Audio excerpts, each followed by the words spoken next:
Hi everyone, and welcome to the A-level PE talk. So first of all, I'm just going to give you a broad overview of the course so you know exactly what to expect. So we use the AQA exam board. There are two components.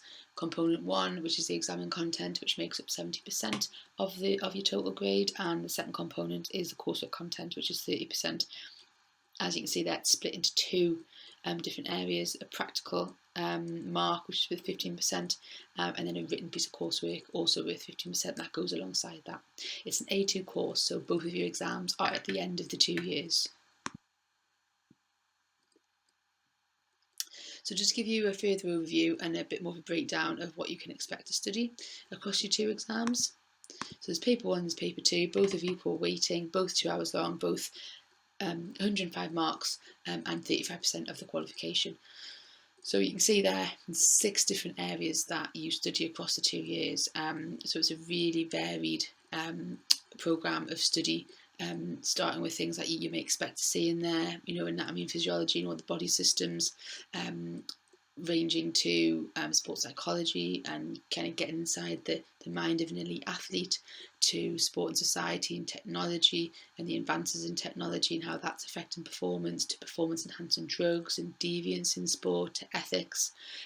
We talk about the history of sport and how sport is developed from games such as mob football to the sport of football we know today, and commercialisation and how that impacts sport. We also look at skill acquisition and how we learn sports, how we store information in our long-term memory, and how we form schema.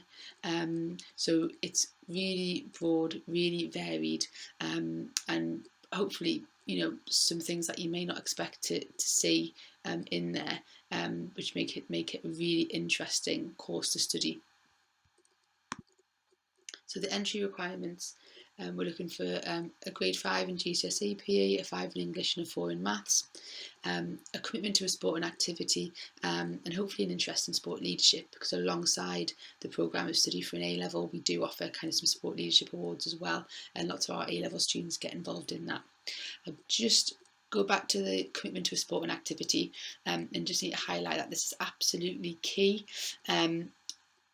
It's 15% of your overall grade is the practical mark, but you also have another 15% of the written coursework which goes alongside it, and the two link together. So overall, the commitment to a sport and activity is worth 30%, which is a sizable chunk of your overall qualification.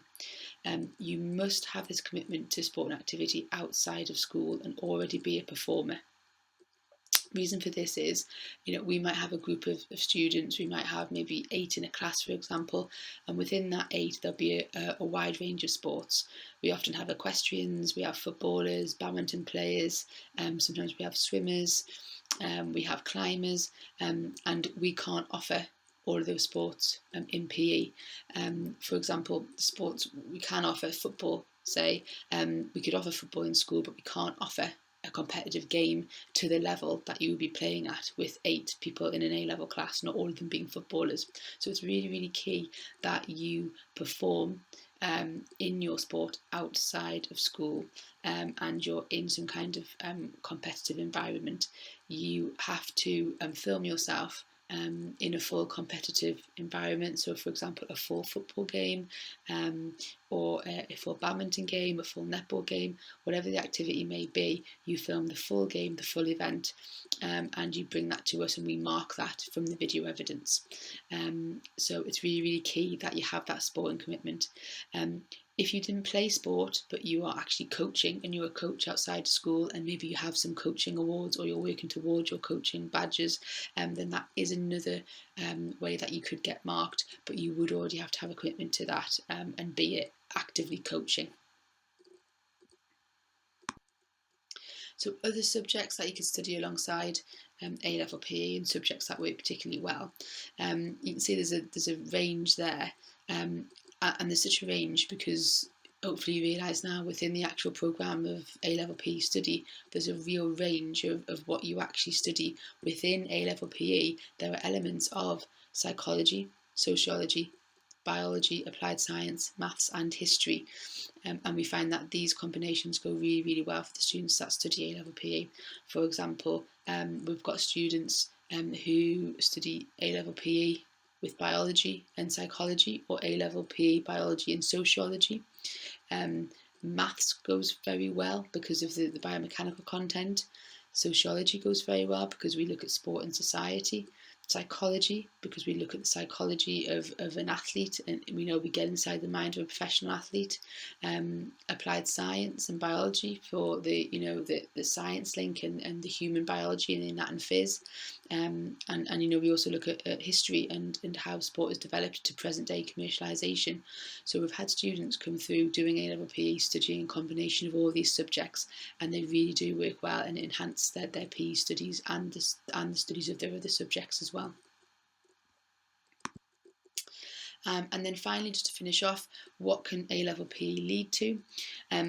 Well, in terms of careers, it can be vast in terms of university courses. Obviously, if PE is your main A-level and it's what you're going to look to study at university, A-level PE can get you onto a wide range of sports science courses. Just straightforward sports science. It could be sports development and coaching, it could be sports psychology, whatever kind of area of sports science you are looking to go into, the A-level of PE will cover some element of it. And sometimes students are studying A-level PE and kind of find a particular area that they like of it and go down that route looking for a university course. So obviously in terms of a sporting career and going on to study a sports degree, A-level PE suits that perfectly. However, we've also had students who are studying PE and it's not been their main A-level. For example, we've had students go into medicine, nursing, physiotherapy. We've got students who are now paramedics and have studied paramedic science at university, students who have gone into journalism, sports journalism. We've had students who have studied A-level PE and gone into the services, for example, the police and fire services. We've had students as well who have gone into the fitness industry and working within the fitness and leisure industry, or students who are actually kind of owning their own business and a PT gym trainers. We also have students who have gone into teaching, either PE teaching would be the obvious one, or primary school teaching as well. So it really does give you kind of lots of opportunities because the subject is so vast. Thank you very much for listening. If you are interested or have any questions about what I've just said, please come and find me and ask, or ask anyone in the PE department and we will help you out. Thank you very much.